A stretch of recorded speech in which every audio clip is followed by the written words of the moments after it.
안녕하세요. 이지앤 익사이팅 바이블 스터디 EBS 특별한 강의 진행을 맡은 장윤정 집사입니다. 안녕하세요. WBS의 정화주 목사입니다.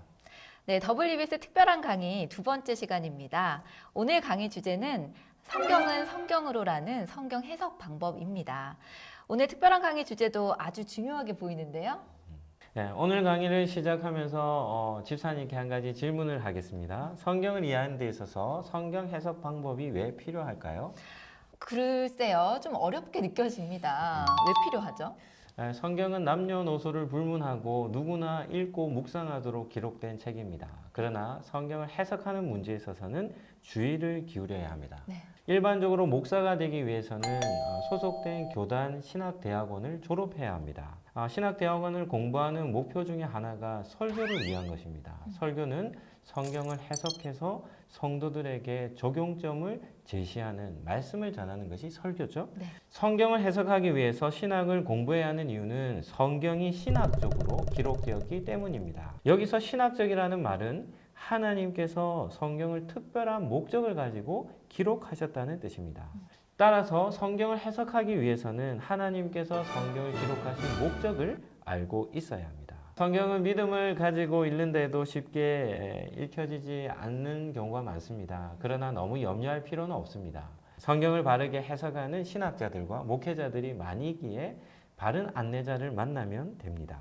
목사님 같은 분을 만나면 좋겠죠. 그렇다면 본격적으로 성경 해석 방법에 대해서 설명 부탁드릴게요. 성경을 해석하는 원리는 한 가지입니다. 네. 한번 따라해 보실까요? 성경은 성경으로 해석한다. 성경은 성경으로 해석한다. 이 말을 하면 많은 사람들이 순환 논리라고 비판을 합니다. 순환 논리는 논증할 명제를 논증할 근거로 삼는 것을 말합니다. 예를 든다면 성경은 옳습니다. 왜냐하면 성경이 옳기 때문입니다. 네. 라고 하는 것이 순환 논리입니다. 성경을 성경으로 해석한다는 말은 순환 논리가 아닙니다. 지금부터 성경은 성경으로 해석한다는 의미가 무엇인지 네 가지로 살펴보도록 하겠습니다. 첫째, 법과 백성의 원리입니다. 무슨 의미일까요? 유명한 말이 있습니다. 로마에 가면 로마법을 따라야 한다. 집사님 들어보셨습니까? 많이 들어봤습니다. 네. 이 말의 뜻은 각 나라마다 고유한 법이 있고 그리고 그 나라에 사는 국민이라면 누구나 그 나라의 법을 따라야 한다는 뜻입니다. 네. 한국에 이민 온 미국 사람이 한국에 살면서 미국 법을 주장한들 소용이 없는 것입니다. 누구든지 그 사람이 행하는 행동은 그 사람이 머무는 그 나라의 법을 따라야 하는 것입니다. 목사님이 로마에 가면 로마법을 따른다라는 말과 성경 해석 방법이 무슨 상관이 있죠? 집사님 혹시 성경 안에 법이 있다는 것을 알고 있습니까? 알고 있습니다. 모세오경에 나오는 율법이죠. 저는 율법을 이렇게 정해야 합니다. 율법은 하나님 나라의 헌법이다. 중요하니까 한번 따라하시죠. 율법은 하나님 나라의 헌법이다. 율법은 하나님 나라의 헌법이다.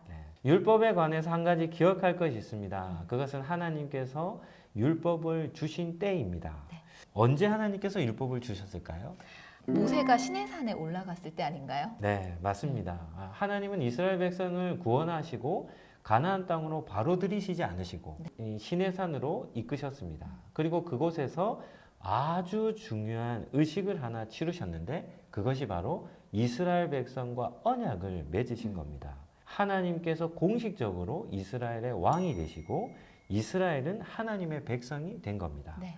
그리고 난 다음 하나님께서 나에게 속한 백성은 나의 법을 따라 살아야 한다고 주신 것이 바로 율법입니다.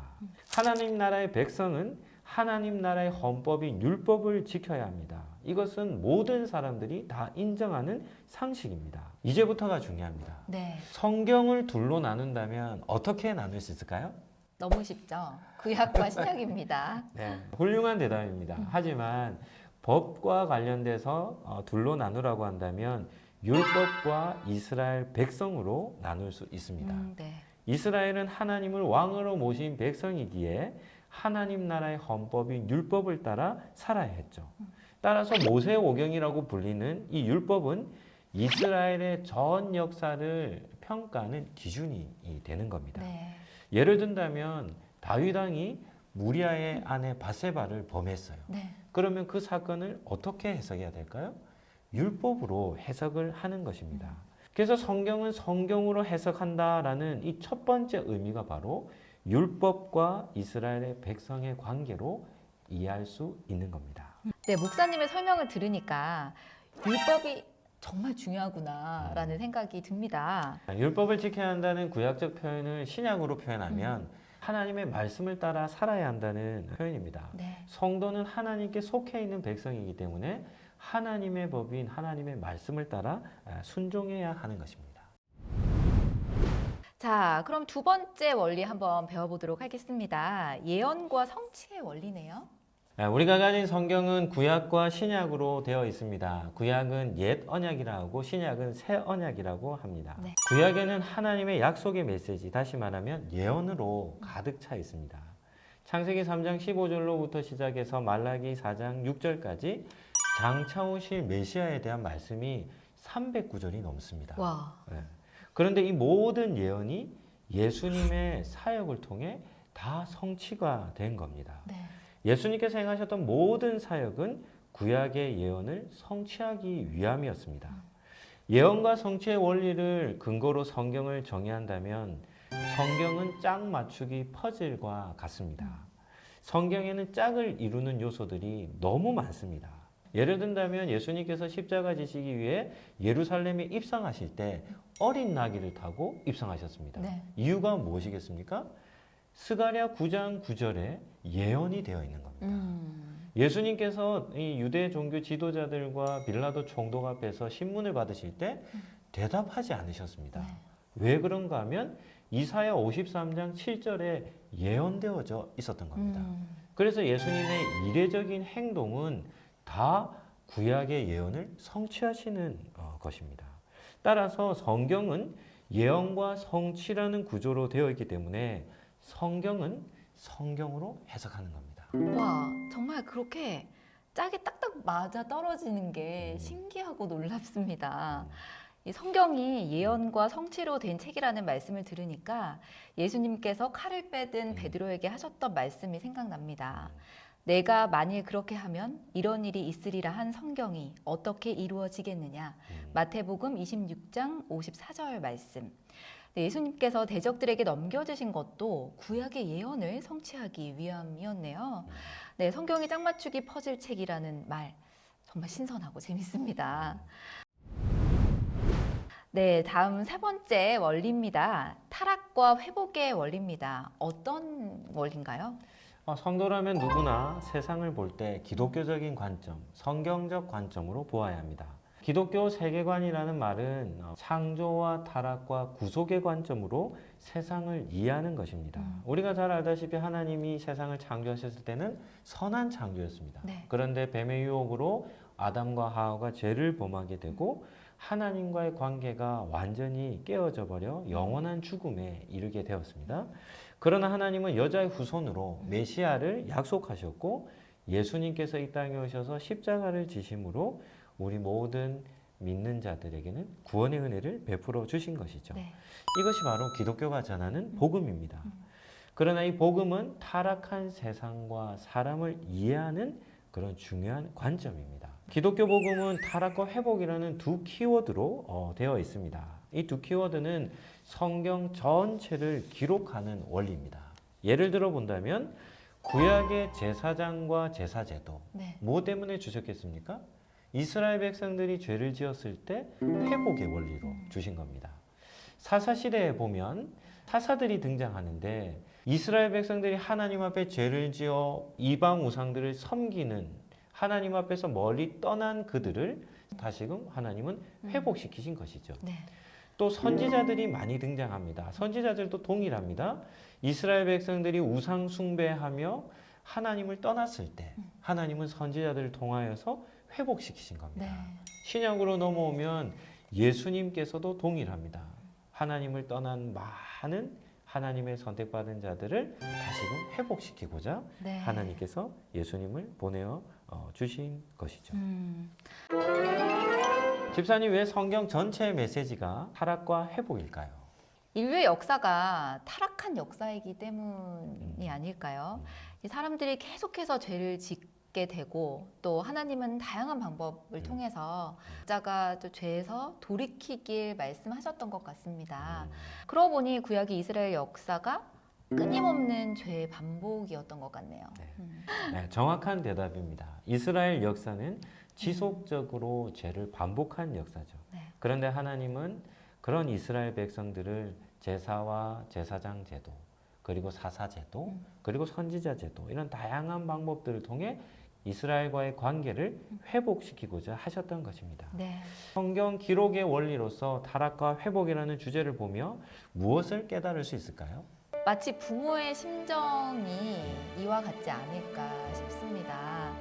계속해서 부모의 마음을 아프게 하는 자녀가 있다면 포기할 수 없잖아요. 끝까지 좀 인내하고 그 자녀가 올바르게 돌아올 수 있기를 기도하면서 기다려야 된다라고 생각을 하는데 하나님의 마음도 이와 같지 않을까 싶습니다. 네, 그렇습니다. 성경 전체에 반복해서 등장하는 타락과 회복의 역사는 하나님께서 이스라엘 백성을 얼마나 사랑하셨는지를 보여주는 겁니다. 네.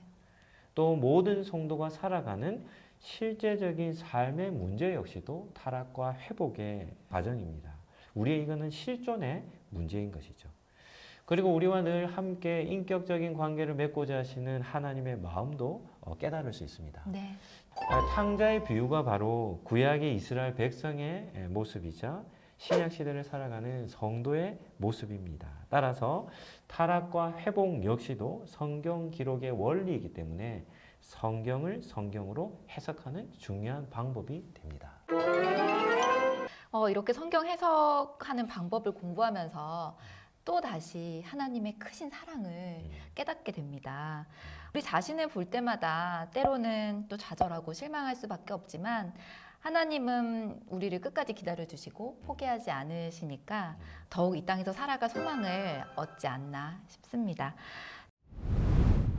자, 벌써 마지막 네 번째 원리인데요. 성경 계시의 점진성 원리입니다. 뭔가 네 번째 원리는 좀 어려워요. 네, 쉽게 설명해 주실 거죠? 네. 집사님은 우리가 믿는 하나님을 어떤 분이라고 고백합니까? 저는 최근에 저에게 하나님은 사랑의 하나님이세요. 제가 성경을 공부하면서 만난 하나님은 친절하신 하나님입니다. 네. 친절하신 하나님께서 우리에게 주신 책이 바로 성경이기에 성경도 친절한 책입니다. 네. 오늘 강의의 주제에서도 확인할 수 있듯이 하나님은 성경 안에 성경을 해석할 수 있는 방법까지 다 담아 두신 것입니다. 네 번째 해석 방법 역시 하나님께서 성경을 기록하신 방법에 근거합니다. 성경에 보면 중요한 신학적 개념들이 발전하는 것을 볼 수 있습니다. 네. 첫 번째는 아담의 개념이 발전합니다. 첫 번째 아담은 모든 인류를 죄에 빠뜨린 아담이었지만 두 번째 아담 대신 예수님은 모든 인류를 구원하는 구원자가 되십니다. 두 번째 하나님 백성도 그 개념이 발전합니다. 아브라함이라는 한 사람, 한 족장에서 이스라엘이라는 한 민족으로 구약의 이스라엘은 신약으로 넘어오면 예수님을 믿는 모든 성도로 발전합니다. 세 번째는 하나님의 집이라는 개념도 발전합니다. 네. 이동식 텐트였던 성막에서 황금빛 찬란한 성전으로 예루살렘 성전에서 완전한 성전 대신 예수님으로 네. 그리고 더 나아가서는 하나님 나라로 발전합니다. 구원의 사건도 발전합니다. 구약의 구원의 사건은 유월절입니다. 그런데 이 유월절 사건이 신약의 예수님의 십자가 사건으로 발전하죠. 네. 이것을 계시의 점진성이라고 합니다.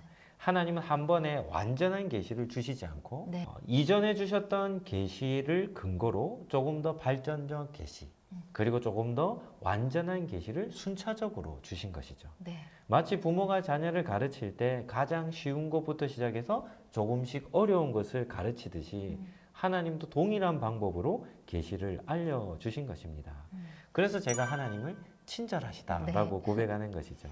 따라서 성경을 바르게 해석하기 위해서는 성경에 나오는 중요한 신학적 개념을 잘 알고 있어야 합니다. 그것을 근거로 성경의 계시가 점점 더 발전해 나가기 때문입니다.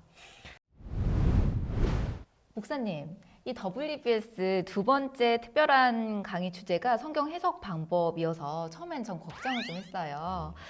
너무 어렵지 않을까? 평신도에 내가 과연 이해할 수 있지 않을까? 이런 걱정을 했었는데 오늘 이렇게 강의를 들으면서 깨닫게 된 것은 하나님은 친절하시기 때문에 성경만으로도 우리는 성경을 해석할 수 있다라는 사실입니다.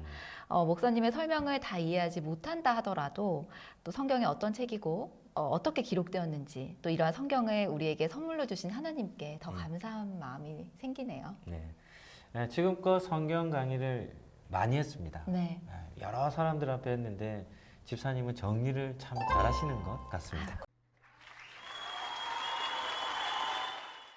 WBS 특별한 강의 두 번째 시간 성경은 성경으로 이 성경 해석 방법 강의 어떠셨나요? 베드로전서 1장 20절, 21절 말씀. 먼저 알 것은 성경의 모든 예언은 사사로이 풀 것이 아니니 예언은 언제든지 사람의 뜻으로 낸 것이 아니요 오직 성령의 감동하심을 받은 사람들이 하나님께 받아 말하는 것임이라. 성경을 아무렇게나 해석해서는 안 된다라고 경고한 베드로 사도의 말씀이 무슨 뜻인지 더 깊이 깨달아졌던 시간이었던 것 같습니다. 네, 성도로서 목사님께 특별히 부탁드리고 싶은 게 있다면 이 성경을 성경으로 바르게 해석하는 데 힘써 주셨으면 좋겠다라는 겁니다. WBS 시청자 여러분, 하나님의 말씀인 성경을 더욱 사랑하시길 바랍니다. 아직 한 강의가 더 준비가 되어 있습니다. 기대가 되시죠? 네, 끝까지 WBS와 함께 해주시고요.